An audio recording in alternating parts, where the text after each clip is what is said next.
Hello dear friends, so once again welcome back to my YouTube channel. प्यारे बच्चों, आज मैं बहुत ज़्यादा खुश हूँ। बहुत ज़्यादा। पहला दिन था आज एयरफोर्स फेज सेकंड का और मेरे 80 बच्चे सेलेक्ट हो चुके हैं। एक एक बच्चे का मैसेज आया। मेहनत कर रहा था मैं 2 महीने से दनादन तरीके से। ऑफलाइन 150 बच्चे मेरे पास आए थे और बहुत ही खुशी आज हुई है। मैंने आज उसके लिए बहुत, मतलब क्या मैं आपको बताऊं, जब आप मेहनत कर रहे होते हैं और आपको लगता है उसके परिणाम जब अच्छे आते हैं तो बड़ा अच्छा फील होता है। लेकिन जब आपने मेहनत नहीं की हो तो आपको पहले से पता होता है कि परिणाम खराब आने वाले हैं। और इसीलिए आज मैं ये वीडियो लेकर आया हूं। बच्चों ने जो शुरुआत में अंदर एक मन में एक वो दिखाया था, जोश दिखाया था, वो अब धीरे धीरे खत्म हो रहा है मुझे लग रहा है।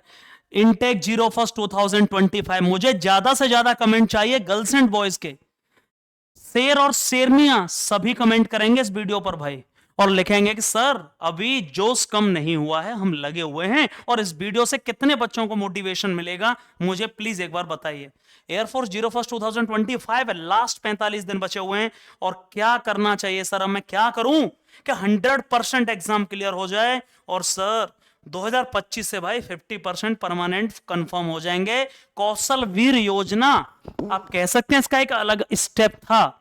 मतलब कौशल वीर में आपको अब टेंशन नहीं होगी कि 4 साल बाद आप वापस भी आ गए तो गवर्नमेंट आपको जिम्मेदारी देगी और नौकरी वहीं पर आपके लिए अपॉर्चुनिटीज क्रिएट की जा रही हैं। उस पर एक अलग से वीडियो आएगा, मैं उस पर बात नहीं करूंगा अभी। लेकिन सबसे इंपॉर्टेंट चीज है कि सर अब मैं क्या करूं।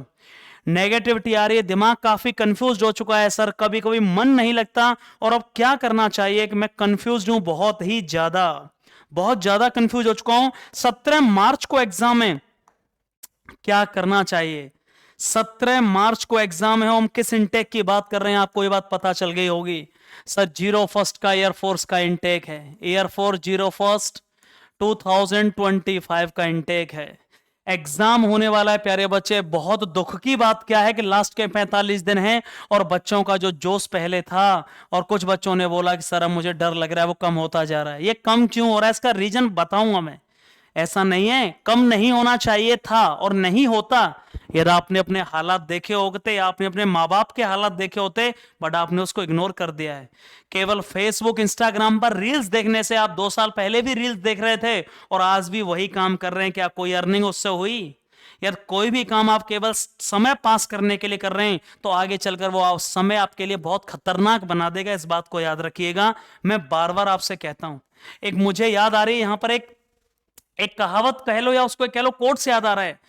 Martin Luther king junior, America के बहुत बड़े सोशल एक्टिविस्ट, उन्होंने एक बात कही थी कि जब परिस्थितियां भी आपके विपरीत हों, कोई भी आपके साथ न हो और परिस्थितियां भी ठीक आपके विपरीत हों, यार उस समय भी आप खुद से लड़ सकते हो। यार उस समय भी आप बुरे समय से लड़ सकते हो। तो फाइनली अंत में आप एक विजेता बनकर निकलोगे, एक विजेता बन के उभरोगे। वही बहुत बच्चों के साथ हो रहा है, इस बात को समझ लीजिएगा भाई। ये जो गलती कर रहे हो ना आप, जो भी ये सोच रहे हैं कि सर अभी समय है, इस बार नहीं होगा, अगली बार देखा जाएगा, बस यही चीज आपको मार देगी। और यही जोश जो आपके अंदर 10 दिन रहता है वो कम क्यों हो जाता है? क्योंकि आप सीरियस नहीं थे अपने प्रति, आपको बिल्कुल भी सीरियसनेस नहीं थी। और 4 साल बाद आपको पता चलेगा कि ये जो समय मैंने बर्बाद किया इंस्टाग्राम और फेसबुक की रील्स देखते हुए, सर इसका क्या अंजाम होगा मैं आपको अभी बयां भी नहीं कर सकता उस अंजाम को। वो इतना भयावह और इतना खतरनाक होगा, याद रखिएगा। इसीलिए कह रहा हूं time is a very precious. अभी जो क्रुशियल टाइम चल रहा है, प्लीज भाई ऐसा मत करिए। ये जो गलती कर रहे हैं सारे बच्चे, अभी जो कम कर दिया है, तरीके से नहीं पढ़ रहे हैं। सर सब्जेक्ट आपको पता होना चाहिए।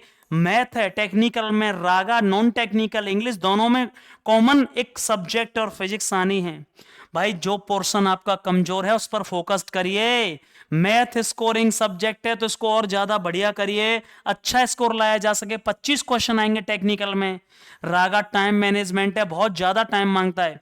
25 मिनट होंगे 30 क्वेश्चनों के लिए। यार प्रैक्टिस नहीं कर रहे हो, मुझे काफी तकलीफ होती है। अभी भी थ्योरी पढ़ने में लगे हुए, कुछ नहीं होने वाला। सर इंग्लिश एक स्कोरिंग सब्जेक्ट है, बहुत ही इजी लेवल का आएगा। और सबसे बड़ी बात यह है इंग्लिश की कि सर ये अच्छे से पढ़ लिया तो 20 में से 18-19 नंबर इजीली लाए जा सकते हैं, इजीली। सर फिजिक्स भैया हमेशा पिछले 3 साल से देख रहा हूं, सेक्शनल कट ऑफ क्लियर करना भी बच्चों के लिए टेढ़ी खीर हो जाती है भाई। फिजिक्स को सीरियसली लेना, बार बार रिपीट कर रहा हूं, खाली थ्योरी पढ़ने से कुछ नहीं होगा। कंसेप्चुअल बेस्ड फिजिक्स आएगी, याद रखना इस बात का। न्यूमेरिकल भी ज्यादा नहीं होंगे, conceptual based plus numerical based और टाइम टेकिंग क्वेश्चंस होंगे, इस बात का याद रखना। फिजिक्स हर बार जब भी एग्जाम होता है मुझसे बच्चे पर्सनली बोलते हैं सर क्या करूं, फिजिक्स का सेक्शनल कट ऑफ क्लियर नहीं हुआ लेकिन ओवरऑल नंबर मेरे बहुत ज्यादा थे, और बच्चा यही मात खा जाता है। सबसे बड़ी बात बस मैं बार बार कह रहा हूं, जो सब्जेक्ट कमजोर है मैथ स्कोरिंग है, इसको नंबर बढ़ाइए इसमें। और रागा टाइम मांगता है भैया, प्रैक्टिस करिए। रागा बिना 25 क्वेश्चन 25 मिनट में सॉल्व नहीं हो पाएंगे, याद रखना इस बात का। यहां तो 30 क्वेश्चन आते हैं। एक गलत फहमी में निकाल देना कि सर अभी मैं आसानी से सॉल्व कर रहा हूं, इंग्लिश के लिए पर्याप्त समय है तो इसमें स्कोर बढ़ाइएगा। वोकैबुलरी, ग्रामर, कंसेप्चुअल पूरा पढ़ना पड़ेगा भाई, पैसेज। और फिजिक्स का मतलब क्या हुआ सर, कम से कम 10 नंबर भी ला रहे हो बहुत बड़ी बात है, लेकिन उतना कर लीजिए कि कंफर्म 10 नंबर आ जाएंगे। अब जो गलती कर रहे हो वो क्या कर रहे हो भाई, सबसे पहले तो नॉर्मलाइजेशन लागू होता है, मैंने आपको बता दिया नॉर्मलाइजेशन क्या होता है। इससे घाटा भी है, इससे फायदा भी है, इससे घाटा भी है, इससे फायदा भी है। उन बच्चों के लिए जो सीरियस नहीं है, जो सिंपल सिंपल क्वेश्चन करके आते हैं एग्जामों में, उनके मार्क्स और कम हो जाते हैं। भैया पेपर का लेवल कैसा था बहुत बड़ी बात है, इस पर डिपेंड करता है नॉर्मलाइजेशन। सेक्शनल कट ऑफ यदि यही क्लियर नहीं हुआ तो ओवरऑल कट ऑफ कहां से क्लियर होगा भाई। इसीलिए मैं कहता हूं कि जो एरिया जो कमजोर है portion, please you have to focused on the of that portion, उस पोर्शन पर आपको फोकस करना होगा। सेक्शनल कट ऑफ आपका नहीं निकला सर, ये क्या होता है, हर सब्जेक्ट में आपको पास होना पड़ता है। मैथ में आपको लगभग लाने पड़ते हैं 7.5 से 8 नंबर, रागा में 30 में से 15 नंबर लाने ही हैं, इंग्लिश में 20 में से 10 नंबर लाने ही हैं, फिजिक्स में कम से कम 7.5 और 7 नंबर लाने हैं। यदि यही नहीं आए तो ओवरऑल कट ऑफ तो पहुंच ही नहीं पाओगे, क्योंकि कितने भी मार्क्स हों जब सेक्शनल क्लियर नहीं हुआ तो ओवरऑल कैसे क्लियर होगा। इसलिए मैं कहता हूं कि प्लीज जो सब्जेक्ट कमजोर है प्लीज उस पर स्पेशल फोकस करना होगा, स्पेशली फोकस करना होगा, इस बात को याद रखिएगा, ठीक है ना। Oh my God, sorry sorry. Okay, सबसे बड़ी बात क्या है, so please sectional cut off, इस चीज को ध्यान रखना होगा। सेक्शनल कट ऑफ बहुत बड़ा रोल प्ले करेगा। सेक्शनल कट ऑफ, इस बात को आपको समझना पड़ेगा, याद रखिएगा। नॉर्मलाइजेशन, नॉर्मलाइजेशन का एक बड़ा अच्छा कंसेप्ट है कि नंबर आपके बढ़ाए भी जा सकते हैं, पेपर की किस शिफ्ट का लेवल कैसा था उस पर डिपेंड करता है नॉर्मलाइजेशन की कहानी। अब सबसे बड़ा दुख किस बात का है सर, अभी भी मैं क्या नहीं लगा रहा हूं, अभी भी मैं मॉक टेस्ट नहीं लगा रहा हूं। अभी तो टाइम ही नहीं है सर, क्योंकि मैं सिलेबस को पूरा करने में लगा हूं, और ऐसे ही ये 45 दिन भी गुजर जाएंगे और एक सिंगल मॉक टेस्ट नहीं लगा पाऊंगा, और वहां पूरा पेपर भी सॉल्व नहीं होगा इतने टाइम में, वहीं की वहीं रह जाऊंगा, ये बिल्कुल कंफर्म है। सर मॉक टेस्ट लगा ही नहीं पा रहा हूं, कहीं से लगा ही नहीं रहा हूं, तो कहां से एग्जाम उखाड़ोगे, कुछ नहीं उखड़ेगा यार। एग्जाम तो बहुत बड़ी बात है, मैं रोज इस बात के लिए आपको बोल रहा हूं कि एग्जाम का दूसरा नाम है सफलता, का दूसरा नाम है किसी एग्जाम में। If you want to succeed then first of all you have to do, और you have to go through from the mock test और प्रीवियस ईयर मॉक टेस्ट। कैसा पेपर आता है जब यही नहीं पता है किस लेवल का है, कितना टाइम मांगता है, कैसे ऑनलाइन एग्जाम होगा, जब यही नहीं पता होगा तो मैं क्या करूंगा। और sir revision is the master की, भैया ये मास्टर की, अगर आपसे कोई पूछे कि जादू क्या होता है, किसी चीज में जादू पूछे कोई मास्टर की, क्या सर एग्जाम निकालने का, revision, to read a book 10 times is far better than to read 10 books simultaneously. और ये बड़े बड़े विद्वानों ने बोला एक किताब को 10 बार पढ़िए भैया, बजाय 10 किताबों को एक बार पढ़ने के। टाइम मैनेजमेंट, 50% बच्चे बाई ग्रुप में इसलिए फेल हो जाते हैं कि सर रागा में मैं सॉल्व ही नहीं कर पाया क्वेश्चन, टाइम मैनेज ही नहीं हुआ, मैं सोचा था कि पेपर आसानी से आ जाएगा, हो जाएगा, लेकिन 25 मिनट 30 क्वेश्चनों को करने के लिए जो तुम रागा के क्वेश्चन लगा रहे हो ना, रीजनिंग के जो छोटे छोटे क्वेश्चन, एक लड़के की ऊपर से रैंक 2 है, 3 नीचे से 5 है, तो बताओ कुल बच्चे कितने। अरे अब ये क्वेश्चन नहीं आते भाई, अब ये क्वेश्चन नहीं आते, तुम छोटे छोटे पेपर लगा के सिंपल सिंपल क्वेश्चन लगा के और खुश हो जाते हो कि 50 में से मेरे नंबर हो गए 45। भैया पेपर ऐसा नहीं होगा, ध्यान रखना है इस बात का।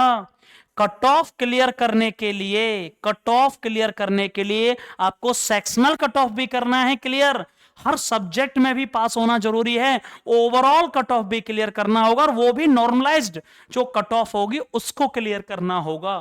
तो कट ऑफ फाइनल तक क्लियर करने के लिए अभी आप ऐसा नहीं सोच सकते कि केवल रिटन एग्जाम क्लियर हो गया अब कुछ नहीं करना है, खाली रिटन एग्जामिनेशन से कुछ भी नहीं होगा भाई। आपको फाइनल पीएसएल में कितना दुख होता है कि आपने रिटन पास किया, फेस सेकंड पास किया, मेडिकल क्लियर किया और लास्ट में आप पीएसएल में निकल जाते हैं, इंडोलमेंट लिस्ट में निकल जाते हैं, क्योंकि आपके मार्क्स बहुत कम थे। इसलिए शुरुआत से ही कट ऑफ क्लियर करने के लिए आपको मार्क्स को बढ़ाना होगा। और सबसे बड़ी बात, सर मुझे क्यों एयरफोर्स की तैयारी करनी चाहिए? अरे इसका रीजन बता रहा हूं यार। 2025 से 50% भैया कंफर्म परमानेंट हो जाएंगे। कौशल वीर योजना लगा दी गई है ऑलरेडी, अभी आई है 2 दिन पहले का न्यूज है। 2025 से 50% परमानेंट हो जाएंगे भाई। 2 साल बाद जब आप ना हाथ मलते रहोगे जिन्होंने एयरफोर्स और डिफेंस को छोड़ दिया है, 2 साल बाद आप देख लेना कितने बदलाव हो चुके होंगे। आज उसका एक छोटा सा एग्जांपल है कि कौशल वीर योजना लागू हो चुकी है। ये क्या योजना है सर, एक लाइन में बता देता हूं। 4 साल बाद जो बच्चे आएंगे उसके लिए तो उनके पास पहले अपॉर्चुनिटी नहीं थी, यदि नहीं भी होंगी तो आर्म्ड फोर्सेस, हमारी फोर्स, हमारी तीनों सेनाएं उनको खुद इंप्लॉयमेंट प्रोवाइड करेंगी अलग अलग एरियाज में। 500 तरह के अलग अलग अपॉर्चुनिटीज होंगी, अलग अलग जॉब अपॉर्चुनिटीज होंगे भाई। ये छोटा सा एग्जांपल आपने देख लिया इस चीज का कि कितनी बड़ी बात है। मतलब क्या तुम्हें लगता है 4 साल बाद आप बेरोजगार हो जाओगे? बिल्कुल नहीं। ये बहुत बड़ी लैक ऑफ अवेयरनेस की वजह से आपके अंदर ऐसा है। सैलरी मैंने उस दिन बताया था 40,000 सैलरी, भैया 20,000 21,000 अब मिलते हैं, 9,000 आपके अकाउंट में जमा होते हैं। मतलब आपको लास्ट में 11,70,000 देगी 4 साल बाद गवर्नमेंट, यदि आप परमानेंट नहीं हुए तो। और भाई 10,000 आपका अगले 2025 से पे कमीशन लागू हो जाएगा, स्पेशल जो पे कमीशन डिफेंस फोर्सेस में लागू होता है। तो भाई सैलरी पहुंच गई 39 और 40,000। तो किसने बोला कि सैलरी 21,000 है भाई? इसलिए आपको तैयारी करनी है। 2025 से जब 50% परमानेंट होंगे, बहुत बड़ा डेटा होगा। जो मौका गवा चुके होंगे, क्या दोबारा फिर सिलेक्शन लेना टेढ़ी खीर होगी? क्योंकि कंपटीशन बढ़ चुका होगा भाई। कौशल वीर योजना लागू हुई है, शायद आपने सुनी होगी, नहीं सुनी है इस पर अलग से वीडियो आ जाएगा, अलग से वीडियो आ जाएगा। कौशल वीर योजना। सर नंबर ऑफ फॉर्म्स कितने भर चुके हैं? ये वो इनटेक होगा जिसमें वैकेंसी सबसे ज्यादा है लेकिन फॉर्म की संख्या सबसे कम है भाई।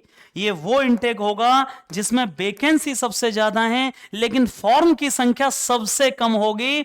याद रखना, इस बार जो मैंने कल बताया बहुत बड़ी बात होगी कि 2,10,000 फॉर्म तक ही भर पाएंगे, ये क्लियर है।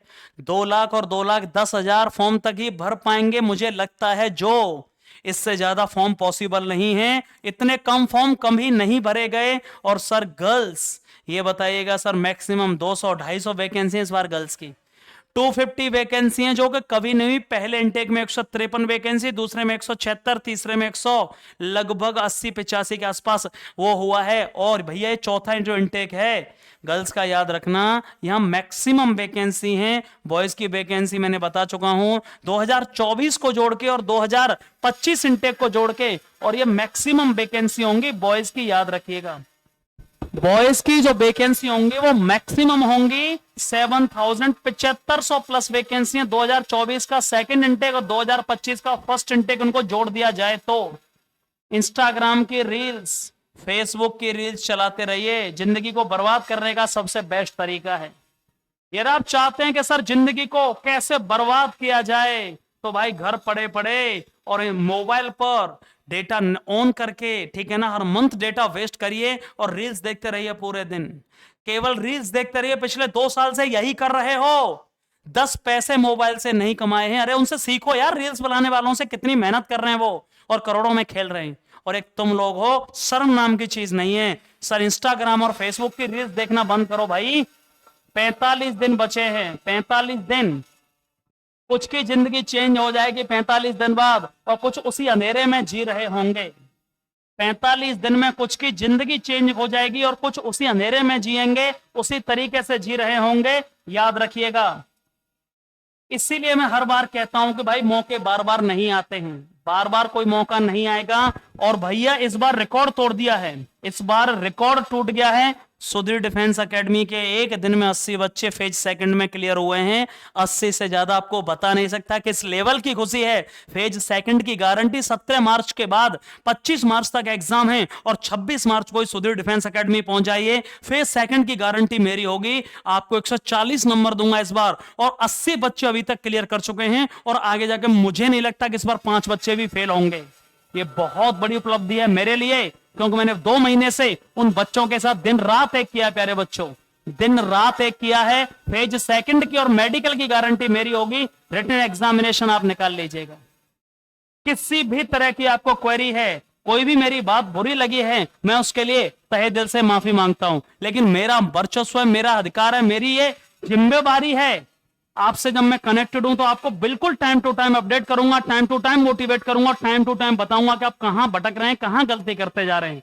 बहुत बहुत आभार आप सभी का, थैंक यू सो मच। लेकिन ये जो बात बताई है, ये वीडियो ध्यान रखना दिमाग में, आज से ही शेड्यूल चेंज्ड, आज से ही सब कुछ बंद, फर्जी बातें बिल्कुल, no deviation, no demotivation, no discouragement. याद रखना, मोटिवेशन कुछ नहीं होता, आपको अपनी परिस्थिति देखनी होगी, अपनी कंडीशन देखनी होगी, आप कहां जा रहे हैं। 2 साल बाद बहुत बुरी और बदतर कंडीशन होगी। So thank you so much, बहुत बहुत आभार एंड लव यू ऑल।